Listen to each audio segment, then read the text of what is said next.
ವಿಜಯನಗರದ RPC ಲೇಔಟ್ನಲ್ಲಿ ಇನ್ನೊಂದು ಘಟನೆ ನಡೆದಿದೆ. 2 ಕಾರು ವಿದ್ಯುತ್ ಕಂಬದ ಮೇಲೆ ಮರ ಒಂದು ಬಿದ್ದಿದೆ. ಮನೆ ಮುಂದೆ ನಿಲ್ಲಿಸಿದ 2 ಕಾರುಗಳ ಮೇಲೆಯೂ ಕೂಡ ಮರ ಬಿದ್ದಿದೆ. ಇದರ ಪರಿಣಾಮವಾಗಿ ಆಗಿರುವಂತ ಅನಾಹುತ ಅವರು ಹೇಳ್ತಾರೆ, ಕೇಳಿಸ್ಕೊಳ್ಳಿ.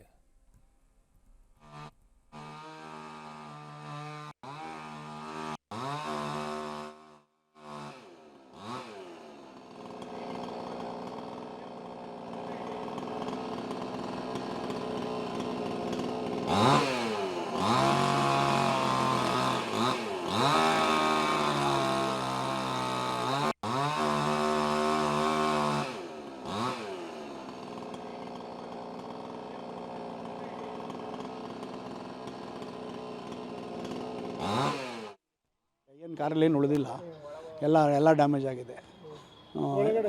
ಎಲ್ಲ ಫುಲ್ ಡ್ಯಾಮೇಜ್ ಆಗಿದೆ. ಏನು ಕಾರ್ ಉಳಿದಿಲ್ಲ, ಕಾರ್ ಏನಕ್ಕೂ ಯೂಸ್ ಆಗಲ್ಲ ಆ ಮಟ್ಟಕ್ಕಾಗಿದೆ. ಮಹೇಶ್ ಅಂತ.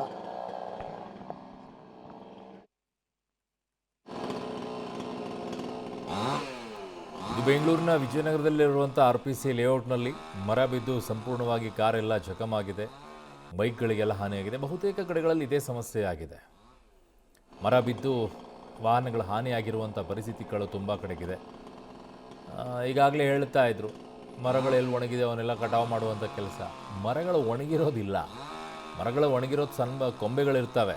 ಆದರೆ ಇಲ್ಲೆಲ್ಲ ಮರಗಳು ದೊಡ್ಡ ದೊಡ್ಡ ಬೀಳ್ತಾ ಇದ್ದಾವೆ ಅಂತಂದಾಗ ಒಂದ್ಸಲ ಯೋಚನೆ ಮಾಡಿ ಮಾನ್ಯ ಉಪಮುಖ್ಯಮಂತ್ರಿಗಳೇ, ಯಾಕೆ ಚೆನ್ನಾಗಿರೋ ಮರಗಳು ಕೂಡ ಬೀಳ್ತಾ ಇವೆ ಅಂತ ಹೇಳಿ, ಅದರ ಬೇರುಗಳನ್ನು ಯಾವ ಮಟ್ಟದಲ್ಲಿ ಕಡ್ದು ಹಾಕಿದ್ದೀರಾ ಅಂತ ಹೇಳಿ.